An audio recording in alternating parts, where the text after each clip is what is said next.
if someone doesn't have any money and all they have is time, right? What we're both agreeing on here is find a skill, go sell that as a service to businesses, just like you and I were doing. We're knocking on doors, cold calling people, trying to sell them at the time chat automations to restaurants and shit like that, right? I was doing it to restaurants, car washes. You're doing it mainly to restaurants. Ironically, for everyone listening, like last night we ate at this restaurant that Korean barbecue, and we're like, bro, I used to walk into this place and try to pitch them on my ManyChat bot, so my menu would go into an automation so they could get a coupon code and get a discount for the restaurant. I was like, that was the come up. Which is crazy, right? Like people look at you now and they think, how could anyone ever, how could someone like Luke go and be asking for someone else's business, let alone like knocking door to door? Well, the assumption is one, that everybody operates the way that we operate and that others think the way that we think.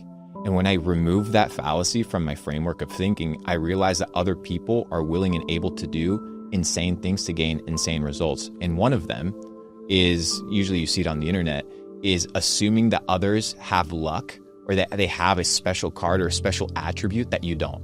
Oh, this person comes from a rich family. Oh, this person is this specific color, or this person came from this specific demographic, or they had these cards given to them when they were growing up. The internet doesn't care about any of those things.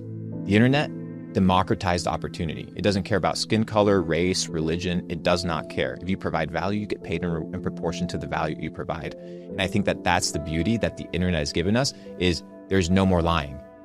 The opportunity is clear for everybody. Even if you're in a third world country, dude, you have access to AI. ChatGPT has made it so easy for you to be able to provide services, copywriting, email marketing, these things that you guys are probably using in your agency to enhance your customers' experiences tenfold. I think it's super necessary. And I think people are not utilizing the tools at their disposal. And it's easier to say, I'm not at fault, right? I'm not to blame. The circumstances around me have dictated my life, versus saying I am responsible for the outcome. I heard this quote once, and it says, rich and successful people, they are different. And the reason they're different is because they're willing to do the things that unsuccessful people are not willing to do. It's very simple. The equation is very simple. Imitate the people that have achieved the things that you want to imitate. I would sit with restaurant owners. I would sit with entrepreneurs. I would ask them for advice, and I would mimic these things and tweak them as I saw fit. And I think that's why you need mentors. That's why you need peers. That's why you need community. And you notice those people kind of leveling up at the same time as you. When I observe the internet and I look at people's comments, the cope, right? No pun intended for those people listening in the future. The cope is that this person comes from opportunity. This person comes from luck. What I would like to argue and debate is that luck is created. And luck is created by repetition, and it's created by your numbers, right? We usually quantify luck as a probability that is very rare, right? You got lucky with the lottery. No, you just happen to be within the probability ratio of that success.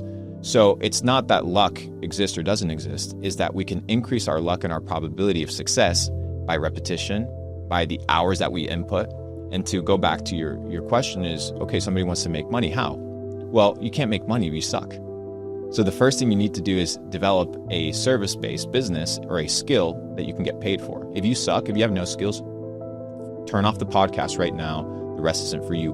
We need to work on your skill set. But if you have some sort of skill that can provide value to the marketplace and you input enough repetition in hours, you will succeed. It's inevitable.